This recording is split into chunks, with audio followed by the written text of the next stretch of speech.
नमस्ते भाइयों, मैं हूं आपका दोस्त ब्रंदत। कैसे हैं आप लोग? आज हम बात करेंगे कि दहेज की जो जांच है, वो जो आईओ करता है, उसको हम कैसे कोर्ट कटघरे में लेके आए। आपने देखा होगा कि जब भी कोई एफआईआर दर्ज कराई जाती है तो धारा 3/4 में डोरी प्रोविशन एक्ट के तहत में दर्ज करा दी जाती है। और उसी बियाफ में जो आईओ है, जो जांच अधिकारी है, उस पर आरोप पत्र दाखिल कर देता है। तो ऐसी कंडीशन में अगर आपके खिलाफ में अगर गलत जांच की जाती है, अगर पतियों को, उनके परिवार वालों को अगर गलत तरीके से अगर इन्वॉल्व किया जाता है, तो आप उस आईओ के खिलाफ में कैसे कार्रवाई कर सकते हैं और इससे आप कैसे बच सकते हैं, उसके संबंध में आज हम बात करेंगे। ये जो वीडियो है ना, हमारा बहुत इंटरेस्टिंग वीडियो होने वाला है। और इसको ज़्यादा से ज़्यादा शेयर करें कि जिन लोगों के मुकदमे दहेज के चल रहे हैं और जिनको झूठा फंसाया गया है, जिनको झूठा ट्रैप किया गया है, उनके ऊपर दबाव बनाया गया है, उनको बचाया जा सके। क्योंकि हमारा जो वीडियो बनाने का जो मकसद है, वो सिर्फ यही है कि हमारी जो बात है वो मास मैसेज में लोगों तक जाए।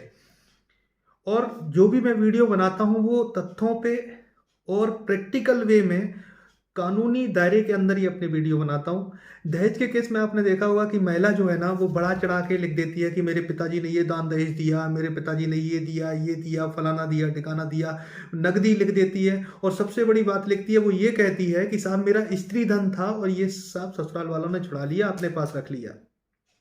इस तरीके के आरोप लगाती है और वही आरोप लगाते हुए वो एफआईआर दर्ज करवा देती है। और बिना कुछ देखे, बिना कुछ समझे, बिना कुछ जांच किए गलत तरीके से एफआईआर पतियों के खिलाफ में दर्ज हो जाती है। यही ट्रेंड चल रहा है। अगर कोई महिला झूठी शिकायत दे देती है तो तुरंत एफआईआर दर्ज हो जाती है। जबकि ललिता कुमारी वर्सेस स्टेट ऑफ यूपी में होने वाले सुप्रीम कोर्ट ने ये कहा कि जब भी कोई वैवाहिक मैटर आएगा तो सबसे पहले आपको प्री इन्वेस्टिगेशन उसकी करनी है। लेकिन ऐसा कुछ नहीं किया जाता है। काउंसलिंग के नाम पे तमाशा बनाया जाता है और गलत तरीके से पुरुषों को, पतियों को प्रेशराइज किया जाता है। या तो आप कॉम्प्रोमाइज कर लो। कॉम्प्रोमाइज करने का मतलब है यानी कि वो जैसे बोले उसकी शर्तों पे आप आ जाओ, अदरवाइज आपके खिलाफ में एफआईआर दर्ज कर देंगे। तो ये लोग एफआईआर दर्ज कर देते हैं और एफआईआर दर्ज करने के टाइम पे इस चीज़ को नकार देते हैं कि जो दान दहेज की जो बात है वो कितनी पुख्ता है, क्या कोई दहेज ऐसा दिया गया है या नहीं दिया गया है। और ये बिना किसी ठोस सबूत के ये पतियों के खिलाफ में, उनके परिवार वालों के खिलाफ में एफआईआर दर्ज कर लेते हैं। जैसा कि मैंने अपने पिछले वीडियो में बताया कि Arnesh Kumar versus state of Bihar की जो गाइडलाइंस हैं, उनके अकॉर्डिंग एफआईआर दर्ज होने के 2 हफ्ते के अंदर 41A का सीआरपीसी के तहत में नोटिस देना चाहिए। लेकिन आईओ नहीं देते हैं। वो एक अलग मैटर है, हम उस पर नहीं जाएंगे। यहाँ पे क्या महिलाएं क्या करती हैं कि एक लिस्ट बना देती हैं और लिस्ट पे ही अपने साइन कर देती हैं और उसमें बहुत सारी चीज़ें लिख देती हैं कि सोने चांदी के जेवरात और नकदी, फलाना ठिकाना, ये सारी चीज़ें लिख देती हैं। तो बड़ी सिंपल सी बात है, इन सारी चीज़ों को देखते हुए आरोप पत्र दाखिल कर दिया जाता है कोर्ट में। कोर्ट उस पर संज्ञान भी ले लेती है।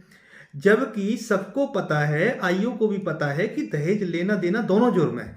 जब दहेज लेना देना दोनों जुर्म है तो जो चीजें बताई गई हैं, जो सामान बताया गया है, क्या सीआरपीसी 52 के तहत में उसको कॉम्प्लायंस कराया गया?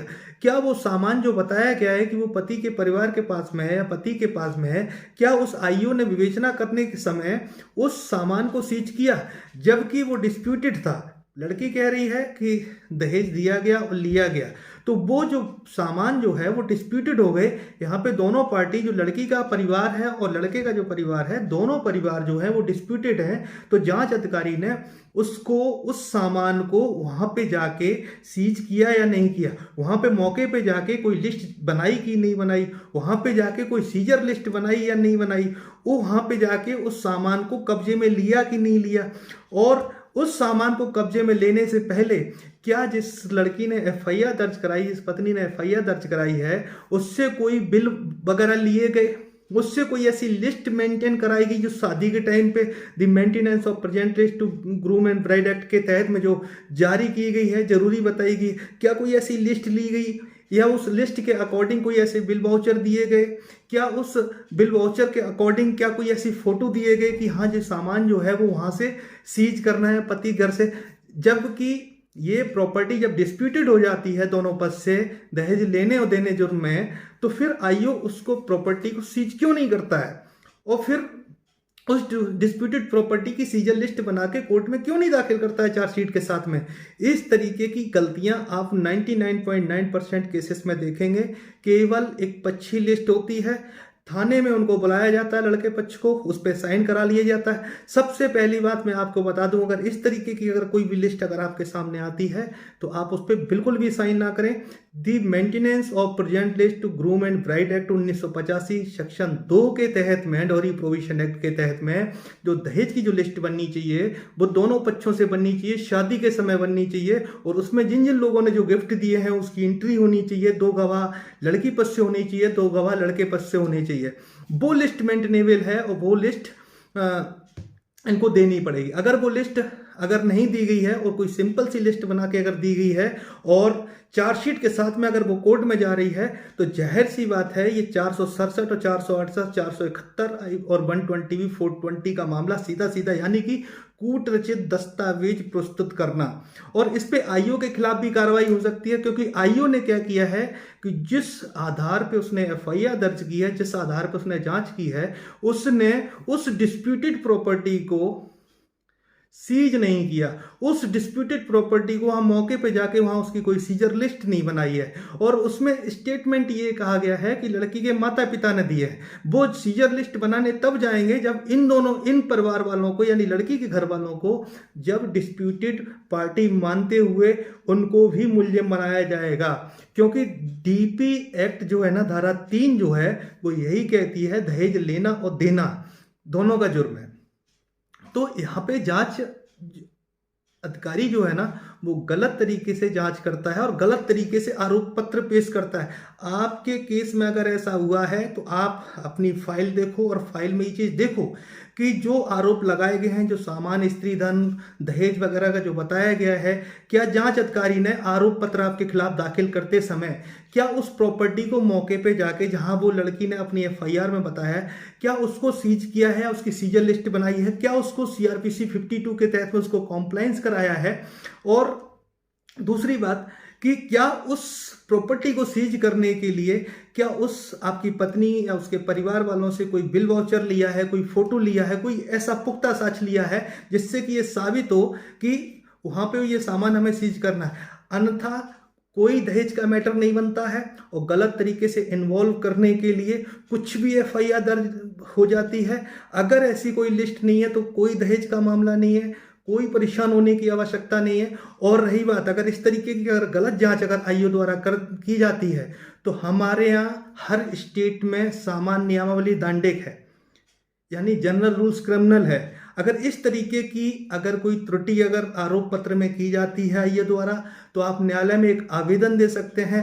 हर स्टेट की हाई कोर्ट की अलग अलग जनरल रूल्स है। हमारे यहाँ इलाहाबाद हाई कोर्ट की जनरल रूल्स क्रिमिनल लगती है, उसमें धारा 53 के तहत में ये प्रावधान है कि अगर कोई भी किसी भी तरीके की अगर पुलिस अधिकारी द्वारा कोई त्रुटि होती है तो हम एक आवेदन माननीय न्यायालय के समक्ष में रखेंगे और न्यायालय की जिम्मेदारी बनेगी कि उनसे स्पष्टीकरण मांगे। अगर वो स्पष्टीकरण अगर नहीं दे पाते हैं तो उस न्यायालय की जिम्मेदारी बनती है कि संबंधित जिले के अधिकारी को, अन्यथा अगर वो भी अगर कोई रिपोर्ट नहीं देते हैं और वो भी कोई कार्रवाई नहीं करते हैं तो इसमें डायरेक्ट हाईकोर्ट इसमें इन्वॉल्व होके कार्रवाई करेंगे। तो अगर इस तरीके की अगर गलत चीज चार्जशीट अगर आपके केस में लगाई गई है तो बिल्कुल भी संकोच करने की जरूरत नहीं है, तुरंत एक्शन लें। और दूसरी बात, ये जो 498 के जो मुकदमे जो दर्ज किए जा रहे हैं ना, ये सिर्फ इसलिए किए जा रहे हैं कि एक मेंटल प्रेशर क्रिएट करने के लिए, ताकि कि मेंटेनेंस के जो केस है ना, मेंटेनेंस का केस ये कहता है सीआरपीसी 125 का, जब पत्नी साथ में रहेगी बिना किसी कारण के अगर डिजर्ट कर रही है तो मेंटेनेंस नहीं दिया जाएगा। तो यहाँ पे जो कारण शो करने के लिए लोग क्या करते हैं कि 498 की एफआईआर दर्ज करा देते हैं, मैटर चार्जशीट। तो इसमें क्या है, क्रूअल बिहेवियर दिखा दिया जाता है कि साहब इसके खिलाफ में एफआईआर दर्ज है साहब, इसलिए हम नहीं जाना चाहते, हमें भरण पोषण दिलाया जाए। तो यहाँ पे दहेज का मामला ही नहीं बनता है। और दूसरी बात, हम ऑलरेडी पहले कह चुके हैं कि सीआरपीसी 125 जो है उसमें जो तथ्य दिए जाते हैं कि वह मारपीट करते थे और ये सारी चीजें करते थे, ये मारपीट करने का जो मैटर है ये पूरी तरीके से 323 आईपीसी का मैटर था।